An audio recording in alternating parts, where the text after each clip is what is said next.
इस कहानी की शुरुआत में हमें ट्रेंजियो नाम के एक आदमी को दिखाया जाता है जो एयरपोर्ट पर बैठा होता है।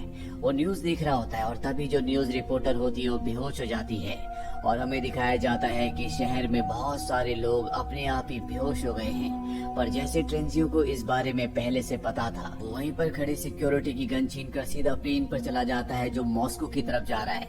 लेकिन अभी इस प्लेन का पायलट नहीं आया होता, तो इसमें को पायलट होता है जिससे वो कहता है कि तुम्हें फ्लाइट उड़ानी होगी, लेकिन वो साफ साफ मना कर देता है। इसीलिए वो उसके हाथ पर वार करके उसे जख्मी कर देता है। इसके बाद यहाँ पर जितने पैसेंजर्स बैठे होते हैं, ट्रेंजियो उनसे पूछता है कि किसी को प्लेन उड़ाना आता है। यहाँ पर एक लेडी होती है जो पहले पायलट थी, वो कहती है कि मुझे प्लेन उड़ाना आता है और इसके बाद उसकी मदद से वो इस प्लेन को यहाँ से टेक ऑफ करके ले जाता है। प्लेन के टेक ऑफ होने के बाद ट्रेंजियो से पूछा जाता है कि उसने प्लेन को हाईजैक क्यों किया।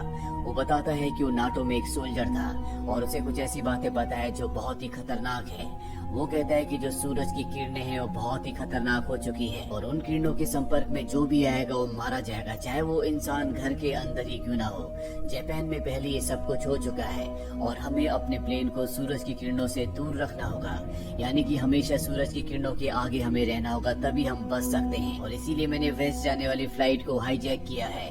अब जो प्लेन का को पायलट होता है जिसका नाम मैथ्यू है, जिसका हाथ जख्मी है, उसे बहुत दर्द हो रहा होता है और तभी एक पैसेंजर उसके पास आकर उसके हाथ में बैंडेज कर देती है। ये फैसला करते हैं कि जैसा ट्रेंजियो कहेगा ये वैसे ही करेंगे। दरअसल इन्हें लैंड कहीं और करना था, लेकिन ट्रेंजियो ने इन्हें दूसरी जगह बताई होती है और सेल्विया जो कि मेन पायलट है, वो और उसका को पायलट तय करते हैं कि ये प्लेन को उसी जगह लैंड करेंगे जहाँ पर ट्रेंजियो कह रहा है। हालांकि ट्रेंजियो की बात पर इन्हें बिल्कुल विश्वास नहीं होता, लेकिन फिलहाल ये गन पॉइंट पर है, इसीलिए इन्हें वही करना होगा जो ट्रेंजियो कहेगा। अब पैसेंजर्स को भी ये बात पता चल जाती है, लेकिन किसी को भी ट्रेंजियो की बात पर यकीन नहीं होता कि सूरज की किरणें लोगों को मार रही हैं। भी एक पैसेंजर की तबीयत खराब हो जाती है। उसकी मदद करने के लिए एक टर्किश पैसेंजर आता है और मदद के बहाने वो ट्रेंजियो की गन छीन लेता है। उसे गन पॉइंट पर लेकर कहता है कि तुम्हें वॉशरूम में जाना होगा और ट्रेंजियो को वॉशरूम में बंद कर दिया जाता है। जिसके बाद यहाँ पर को पायलट आता और बताता है कि ट्रेंजियो ने हमें वेस्ट की तरफ मोड़ दिया है और हम बहुत जल्दी वेस्ट पहुंचकर अपने प्लेन को लैंड करने वाले हैं, जहाँ पर पुलिस ट्रेंजियो को पकड़ लेगी और हम सबको बचा लेंगे। और अभी वेस्ट के एयरपोर्ट पहुँचते हैं, जहाँ पर ये देखते हैं कि पहले से बहुत सारे प्लेन्स हैं और यहाँ पर कुछ प्लेन्स ने जबरदस्ती लैंडिंग की होती है, इस वजह से वो क्रैश भी हो गए होते हैं। इनके लिए यहाँ पर लैंड करने की कोई जगह नहीं है। जिसके बाद को पायलट मैथ्यू और यहाँ पर जितने भी लोग होते हैं वो सब समझ जाते हैं कि ट्रेंजियो जो कुछ कह रहा था वो बिल्कुल सही है और अब ट्रेंजियो को बाहर निकाल दिया जाता है। जिसके बाद उससे पूछा जाता है कि हमें सब कुछ बताओ। ट्रेंजियो कहता है कि मुझे इसके बारे में बहुत ज्यादा नहीं पता, मुझे जितना पता चला था अपने सीनियर से पता चला था। बस मैं ही जानता हूँ कि हमें सूरज से 2 कदम आगे रहना होगा। अगर सूरज की किरणें हमारे प्लेन के ऊपर पड़ी तो हम सब के सब मारे जाएंगे। और अब प्लेन की मेन पायलट सेल्विया और मैथ्यू तय करते हैं कि ये सब के सब स्कॉटलैंड में लैंड करेंगे, जहाँ पर ये बड़ी मुश्किल से लैंडिंग करते हैं। इनका प्लेन एक दीवार से टकराने वाला होता है कि तभी वो रुक जाता है। इसके बाद ये सब के सब प्लेन से बाहर आते हैं। इनका नेटवर्क आ चुका है और अब ये मोबाइल पर और इंटरनेट पर देखते हैं कि आधी दुनिया खत्म हो चुकी है। जिसका मतलब ये है कि मैथ्यू की एक एक बात सच थी। इन्हें ये भी पता चलता है कि सूरज निकलने के बाद अगर ये किसी बंकर के अंदर भी छुप जाएं, तो भी इनकी मृत्यु हो जाएगी। इसीलिए तय करते हैं कि इन्हें सूरज से आगे रहना होगा, यानी कि अगर सूरज यहाँ निकलता है तो इन्हें तब तक यहाँ से किसी दूसरे देश पहुँचना होगा जहाँ पर रात हो रही हो। ये अपने खाने की पूरी सप्लाई रखते हैं, साथ ही प्लेन में पेट्रोल भरते हैं और इसके बाद यहाँ से एक बार फिर से टेक ऑफ कर जाते हैं। और जल्दी इनके रिलेटिव्स के भी मैसेज इन्हें आ जाते हैं, जो उनके आखिरी मैसेजेस थे। दरअसल वो सब के सब अब मारे जा चुके हैं और ये तय करते हैं कि अब ये कनाडा में लैंड करेंगे, क्योंकि वहाँ पर इन्हें अपने फ्यूल को दोबारा से रिफिल करना होगा।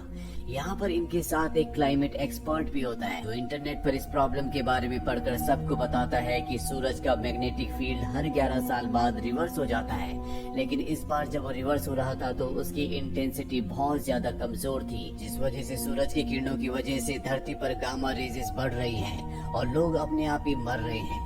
अब इन्हें समझ में आ चुका है कि सूरज की किरणें किस तरह से लोगों को मार रही हैं। अब इन सबको प्रॉब्लम का पता चल चुका है, लेकिन यहाँ पर जो टर्किश मैन होता है वो इंटरनेट पर देखता है कि इस प्लेन में 3 ऐसे पैसेंजर्स भी हैं जो कि आतंकवादी हैं। लेकिन फिलहाल इन्हें कुछ समझ नहीं आता कि इन्हें उन तीनों से डील कैसे करना चाहिए। तभी उन तीनों आतंकवादियों में से एक शैंपेन की बोतल खोलता है। यहाँ पर एक बूढ़ा पैसेंजर होता है, उसे लगता है किसी ने गोली चलाई, वो डर जाता है और प्लेन का दरवाजा खोलने लगता है। और जब उसे रोका जाता है तो धक्का मुक्की में वो नीचे गिर जाता है और उसकी मृत्यु हो जाती है। सबको पता है कि ये एक एक्सीडेंट है, इसीलिए कोई किसी को ब्लेम नहीं करता। और अब इनका प्लेन कनाडा में लैंड करता है, जहाँ पर इन्हें फ्यूल और खाने की चीजों को दोबारा से फिल करना है। लेकिन अब ये उन तीनों आतंकवादियों से छुटकारा पाना चाहते हैं, इसीलिए ये उन तीनों से कहते हैं कि हमारा रेडियो खराब हो चुका है, तुम्हें रेडियो लाना होगा। वो तीनों कहते हैं कि हमारे साथ 2 लोग और जाएंगे। और यहाँ पर एक लड़के को और एक लड़की को अपने साथ लेकर वो रेडियो ढूंढने के लिए चले जाते हैं।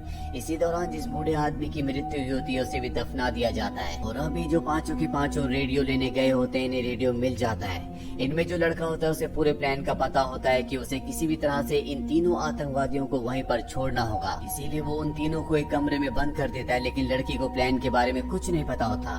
वो कहती है कि तुम ऐसा क्यों कर रहे हो, हमें उन तीनों को अपने साथ ले जाना होगा।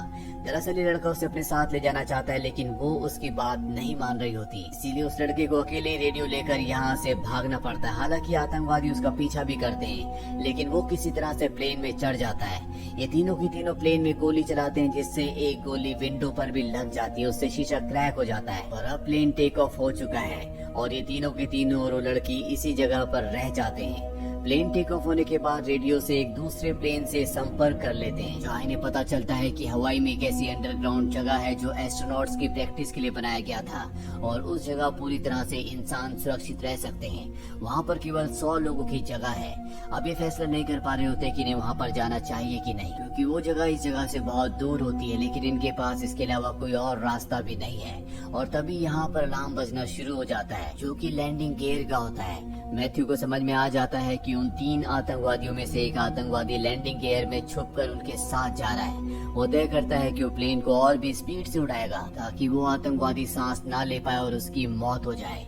और अब वो प्लेन को स्पीड से उड़ाना शुरू करता है, लेकिन स्पीड बढ़ने की वजह से वो विंडो जिस पर गोली लगी थी वो टूट जाती है, जिससे प्लेन के अंदर का सारा ऑक्सीजन खत्म हो जाता है। यहाँ पर लोगों को सांस लेने में प्रॉब्लम हो रही होती है। इसी प्लेन में एक बच्चा होता है जिसे सांस की अस्थमा की प्रॉब्लम होती है। लेकिन यहाँ पर जो टर्किश मैन होता है वो ऑक्सीजन पाइप से उसके लिए एक ऐसा पाइप बनाता है जो उसके नाक के अंदर डाल देता है और अब वो नॉर्मल हो जाता है।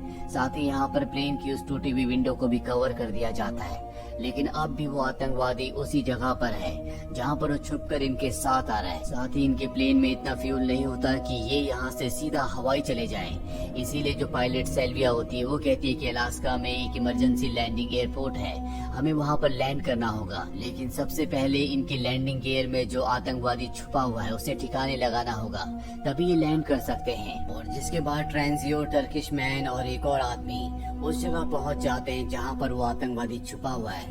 ये उस आतंकवादी को मारकर वापस ऊपर आ जाते हैं, जहां पर सारे के सारे पैसेंजर उस टर्किश मैन को घेर लेते हैं। दरअसल उसके सामान में बहुत ही कीमती हीरे मिले होते हैं। इस प्लेन में सबसे पहले जिस आदमी की तबीयत खराब हुई थी उसने बताया था कि उसने हीरे निगल लिए हैं, इसीलिए उसकी तबीयत खराब हो गई थी, जिसके बाद उसकी मौत हो गई थी।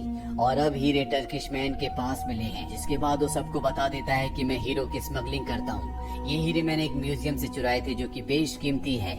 और जिस आदमी की तबीयत सबसे पहले खराब हुई थी, जिसके पेट में हीरे थे, वो मेरा ही आदमी था।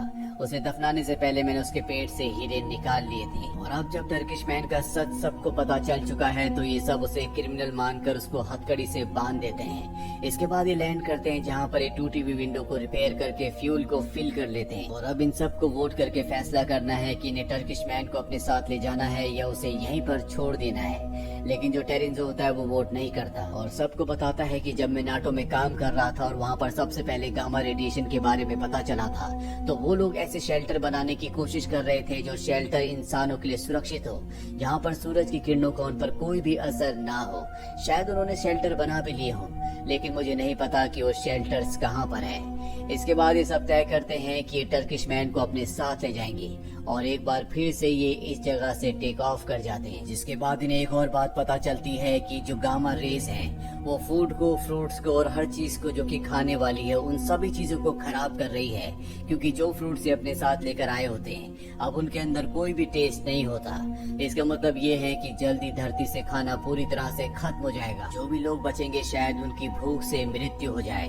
वही पायलट मैथ्यू को दिखाया जाता है जो कई घंटों से प्लेन उड़ा रहा है। वो बहुत घंटों से सोया नहीं है और अब उसकी दिमागी हालत भी अनस्टेबल होना शुरू हो जाती है। वो वॉशरूम में जाता है जहाँ जाकर वो बेहोश हो जाता है। दरअसल उसके हाथ में जो घाव होता है उसने पूरे शरीर में पॉइजन फैला दिया होता है। उसकी तबीयत बहुत ज्यादा खराब होती है और ये समझ जाते हैं कि इन्हें किसी भी तरह से हॉस्पिटल पहुंचना होगा। इनके साथ जो नर्स होती है वो कहती है कि मैं हॉस्पिटल में इसका ऑपरेशन कर सकती हूँ। वहीं अब सिल्वी के ऊपर पूरी जिम्मेदारी है कि उसे प्लेन को लैंड करवाना है, लेकिन उसे इस प्लेन को लैंड करवाने का इतना आइडिया नहीं होता। इसीलिए उसे ऑनलाइन यूट्यूब पे कई सारे वीडियोस देखने पड़ते हैं, जिसके बाद सिल्वी बड़ी मुश्किल से प्लेन को लैंड करवा देती है। और इस बार इन्होंने लैंड उस जगह करवाया होता है जहां पर नेटो का हेडक्वार्टर है, जहां पर टेरिंजो को सब कुछ पता चला था। दरअसल इन्हें उम्मीद होती है कि यहाँ पर नेटो ने ऐसे बंकर्स बनाए हुए हैं जहाँ पर सुरक्षित रहा जा सकता है। और अब ये 3 टीमों में बट जाते हैं। एक टीम का काम होता है कि को पायलट को यानी कि मैथ्यू को हॉस्पिटल ले जाकर उसका इलाज करवाया जाए। दूसरी टीम का काम होता है कि वो नेटो के हेडक्वार्टर को ढूंढे जहां पर इन्हें वो बंकर्स मिल सके जहां पर ये सुरक्षित रह सके।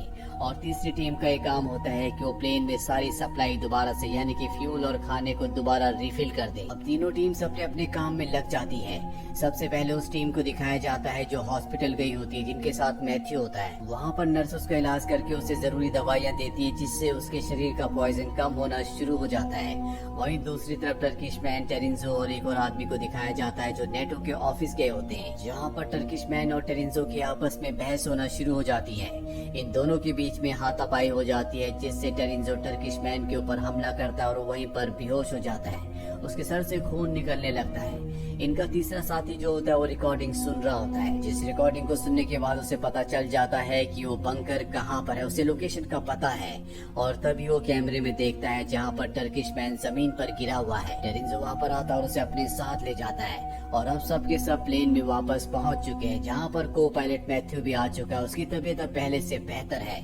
सब के सब यहाँ पर टर्किश मैन का इंतजार कर रहे होते हैं। टेरिंजो कहता है कि मुझे नहीं लगता कि अब वो वापस आएगा और जैसे ही प्लेन को स्टार्ट करते हैं वहाँ पर टर्किश मैन अपनी गाड़ी लेकर आ जाता है। उसे प्लेन में वापस ले लिया जाता है जिसके बाद टेरिंजो को बांध दिया जाता है क्योंकि उसने टर्किश मैन को मारने की कोशिश की थी। और अब सब के सब ये उस तरफ निकल पड़ते हैं जहाँ पर नाटो के वो अंडर वाटर बंकर है जहाँ पर सुरक्षित रहा जा सकता है।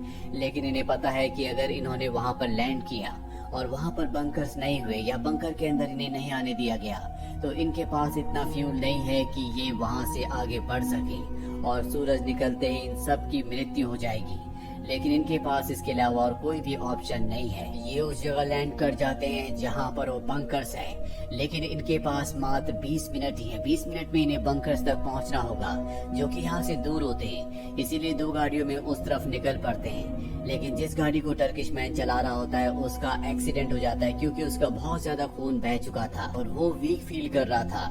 लेकिन दूसरी गाड़ी जिसे सेल्विया चला रही होती है वो उस जगह तक पहुंच जाती है जहां पर बंकर है। तभी इन्हीं में से एक पैसेंजर अंदर जाने के लिए गेट को टच करता है। उसे इलेक्ट्रिक शॉक लगता है और वहीं पर गिर जाता है। ये समझ जाते हैं कि इस गेट पर करंट है। इसे खोलने का एक बटन भी होता है लेकिन उसे दबा कर रखना होगा। और अब ट्रेंजियो तय करता है कि वो इस बटन को दबा कर रखेगा, लेकिन उसे वहीं पर बांध दिया जाता है क्योंकि अब ट्रेंजो पर किसी को भरोसा नहीं है। उसने टर्किश मैन को मारने की कोशिश की थी। उसे कहा जाता है कि जब सब के सब अंदर आ जाएंगे तब तुम्हें खोल दिया जाएगा और एक एक करके सब अंदर चले जाते हैं। और यहाँ पर इंतजार होता है दूसरी टीम का जो कि टर्किश मैन की है, जिनकी गाड़ी का एक्सीडेंट हो चुका है पर वो दूसरे रास्ते से अंदर चले जाते हैं जहाँ पर ये सब के सब मिल जाते हैं। इनके सामने नाटो के ऑफिसर्स होते हैं जो इन्हें कहते हैं कि तुम सबका यहाँ पर स्वागत है, यहाँ पर तुम सब के सब पूरी तरह से सुरक्षित हो। यानी कि वो बात सच थी। ये ऐसे बंकर्स है जहाँ पर इंसान पूरी तरह से सुरक्षित है। हालांकि ये सब तो बच चुके हैं लेकिन ट्रेंजो अब भी बाहर होता है और वो देखता है कि सूरज निकलने वाला है और अगले पल सूरज निकल जाता है और ट्रेंजो की मौत हो जाती है। और इसी के साथ ये सीरीज यहीं पर खत्म हो जाती है। उम्मीद करते हैं कि ये कहानी आपको पसंद आई होगी।